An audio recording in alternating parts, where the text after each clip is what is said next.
All Odisha chess association ମଧ୍ୟରେ କୁହୁଳୁଥିବା ବିବାଦ ଦିନକୁ ଦିନ ଉଗ୍ର ରୂପ ନେବାରେ ଲାଗିଛି। କିଛି ଦିନ ପୂର୍ବରୁ ସଂଘର ସଭାପତି ସମ୍ପାଦକ ଦେବବ୍ରତ ଭଟ୍ଟଙ୍କ ବିରୁଦ୍ଧରେ ଅଭିଯୋଗ ଆଣି ତାଙ୍କୁ ସଂଘରୁ ବହିଷ୍କୃତ କରିଥିବା ଘଟଣା ମନରୁ ନ ଯାଉଣୁ ଆଜି ପୁଣି ସମ୍ପାଦକ ତଥା ବିଭିନ୍ନ ଜିଲ୍ଲାର କର୍ମକର୍ତ୍ତାମାନେ ସଭାପତିଙ୍କ ବିରୋଧରେ ଅଭିଯୋଗ ଆଣି ତାଙ୍କୁ ବହିଷ୍କୃତ କରିଥିବା ସୂଚନା ଦେଇଛନ୍ତି ସମ୍ପାଦକ ଦେବବ୍ରତ ଭଟ୍ଟ। ରବିବାର ଭୁବନେଶ୍ୱରରେ ସଂଘର ଅନୁଷ୍ଠିତ ଏକ ବୈଠକ ପ୍ରାରମ୍ଭରେ ସୋନପୁରର ଚେସ୍ ସମ୍ପାଦକ ଗୌରଶ୍ୟାମ ପଣ୍ଡାଙ୍କ ମୃତ୍ୟୁରେ 1 ମିନିଟ୍ ନୀରବ ପ୍ରାର୍ଥନା କରାଯାଇଥିଲା। ଏହାପରେ ରାଜ୍ୟର ବିଭିନ୍ନ ଜିଲ୍ଲାରୁ ଆସିଥିବା କର୍ମକର୍ତ୍ତାମାନେ ପୂର୍ବରୁ ଥିବା ଜେନେରାଲ ବଡିର ରିଜଲ୍ୟୁସନ ସର୍ବସମ୍ମତି କ୍ରମେ ପାସ୍ କରାଯାଇଥିଲା। ସଭାପତିଙ୍କର କିଛି ଇସି ମେମ୍ବର ସଂଘ ବିରୁଦ୍ଧରେ କାର୍ଯ୍ୟ କରି ସଂଘ ଓ ସମ୍ପାଦକଙ୍କୁ ବଦନାମ କରିଛନ୍ତି। ତେଣୁ ତାଙ୍କ ବିରୋଧରେ କିଭଳି କାର୍ଯ୍ୟାନୁଷ୍ଠାନ ନିଆଯିବ ସେ ନେଇ ଆଲୋଚନା ହେବା ସହ ସର୍ବସମ୍ମତି କ୍ରମେ ଏହାକୁ ବିରୋଧ ସହ ଖଣ୍ଡନ କରାଯାଇଥିଲା। ସମ୍ପାଦକ ଦେବବ୍ରତ ଭଟ୍ଟ ରାଜ୍ୟରେ ଚେସ୍ ଖେଳର ତଥା ଚେସ୍ ଖେଳାଳିଙ୍କର ଏଭଳି ଉନ୍ନତି କରିଛନ୍ତି, ସେଥିପାଇଁ ଶ୍ରୀ ଭଟ୍ଟଙ୍କୁ ଉପସ୍ଥିତ ସମସ୍ତ କର୍ମକର୍ତ୍ତା ପ୍ରଶଂସା କରିଥିଲେ। ନିକଟରେ ସଭାପତି ଡାକିଥିବା ଇସି ମିଟିଂକୁ ସର୍ବସମ୍ମତି କ୍ରମେ ବର୍ଜନ କରାଯିବା ପାଇଁ ନିଷ୍ପତ୍ତି ହୋଇଥିଲା।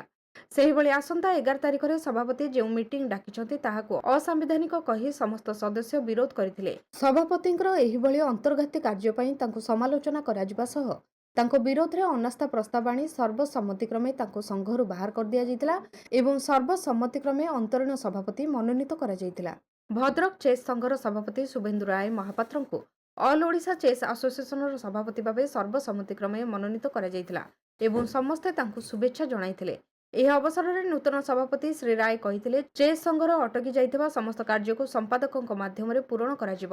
ଆଜିର ବୈଠକରେ 17ଟି ଜିଲ୍ଲାର ପ୍ରତିନିଧି ଓ ଅନୁମୋଦିତ 2ଟି ଚେସ୍ ଏକାଡେମୀ ସହ ଅଭିଭାବକମାନେ ଯୋଗ ଦେଇଥିଲେ। जी काम करे से केते कष्ट करे आउ कोथि काम करे एटा आपण माने समस्त जानिचंती। ओडिशा चेस रे जो माने भी मो नारे एलिगेशन लगैचंती जदि से मानकर एते दम अछि एते से माने जानिचन जे मो करप्शन करछि बोली ताले मो सामना को आज 6 मास हला प्रतिबल डाकुची काई आसुनांती। तेणु से मानकर कि छोटे स्वार्थ माने हानि घटिछि कारण से माने जेतेबेले ओडिशा चेस रे विभिन्न प्रकार गठनमूलक काम कराला ओडिशा चेस को जेतेबेले आमे सर्वभारतीय स्तर रे पहुंचेउ चेष्टा कलु सेतेबेले से माने एते इंटॉलरेंस हे गले तेणु पाखे मो ना गोटे केस कले प्रथम केस हारीगले आउ कि उपाय नाला उपाय था गोटे करप्शन आप गोटे साधारण लोक को खाली कहे ये लोकटा करप्शन कर सागे सागे विश्वास करेंगे तेणु करप्शन गोटे आलिगेसन लगे कि प्रूफ करने को आगू आसुना आ जहाँ भी हो आज गोटे भल भल दिन था शुभ दिन था शुभेन्दु राय महापात्र जी आम भद्रक बिलंग कर स्पोर्ट्स मिनिस्टर गाँ पाखु बिलंग कर आज आम मंग धरी आउ निश्चित भाव मोर भाई से अभिनंदन जनाऊँ आशा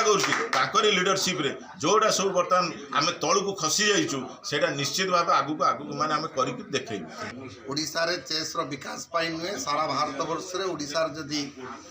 मान वृद्धि करता है खेल रे चेस खेल रे ताले ऑल ओडिशा चेस एसोसिएशन सेति पाई संपूर्ण भाव रे श्रेय नब एवं आमर जो जनरल सेक्रेटरी अछंती आपण देवव्रत भट्ट तांकर लीडरशिप रे जो प्रकार उन्नतिमूलक कार्य केमिति स्कूल चेस डेवलप करा जाई परिबो केमिति चेस को ओडिशा रे जेतिकी खेल अछि ता भितरे अव्वल नंबर रे तार परफॉर्मेंस दृष्टिकोण रु भारत वर्ष रे ओडिशा र स्थान को ऊपर को निया जाई परिबो तेणु करी सेतिरे आमर जो वर्तमान रो संपादक अछंती देवव्रत भट्ट तांका संगरे गोटे टीम वर्क भली मिलित भाव रे आमे काम करिया पई बद्धपरिकर किंतु दुखर विषय ए प्रकार घड़ी मुहूर्त रे जेतेबेले ओडिशा र चेस सबु दिगरु सबु सेक्शन रु सबु वर्ग रे ना करिया पई बाहरिची ग्रांड मास्टर टूर्नामेंट ओडिशा रे 1 कोटी पाखापाखि टंका रे सबु ऑर्गेनाइज होची एवं सेति पई आमर जो ओडिशा सारा जिला गुडी को अछंती से माने सबु बेले अहर उद्यम करूचंती सेतेबेले किछि नेस्त स्वार्थ को आखि आगर रखी आमरी भितर थिबा लोक ताकू करई दौनांती एवं पारालाल ए सब जिनस को भांगी देवा पाई पारालाल से माने मीटिंग सीटिंग करूचंती तेणु करी ऑल ओडिशा चेस एसोसिएशन से सबु जिनस रे आंटी जो माने चेस कार्यक्रम रे लिप्त रहउचंती सेतरे विश्वास करे नाही हमर गोटी ऑब्जेक्टिव होउची चेस को ओडिशा चेस को सर्वभारतीय मानचित्र रे 1 नंबर रे पहुंचेवा पाई आमे सबुबेले उद्यम करिबो एवं ओडिशा राज्यर खेल मंत्री ओडिशा राज्यर खेलर सचिव डायरेक्टर ऑफ स्पोर्ट्स एवं सबु जिलार सेक्रेटरी प्रेसिडेंट और पदाधिकारी गण को आम जोड़हस्तर निवेदन करुचु जे सर्वभारतीय स्तर रे ओडिशा चेस को केमिति 1 नंबर रे ଯେମିତି ଗୋଟେ ଟାର୍ଗେଟ୍ ନେଇକି ଆଗାମୀ 5 ବର୍ଷ ଭିତରେ ପହଞ୍ଚେଇବା। ଭୁବନେଶ୍ୱରରୁ ବିଶ୍ୱଜିତ ଦାସଙ୍କ ରିପୋର୍ଟ।